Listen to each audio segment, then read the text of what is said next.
nejdřív práce, pak koláče. A co se tam s nima děje v té klubovně potom?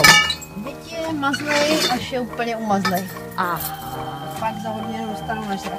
A to je jenom nějaký vyvolený, jako půjdou, jo? Jenom některý, no. Některý jsou pomalí, některý jsou moc unavený.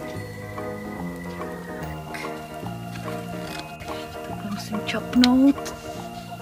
Pojď sem, pojď. Ne, to je mamina, to ne?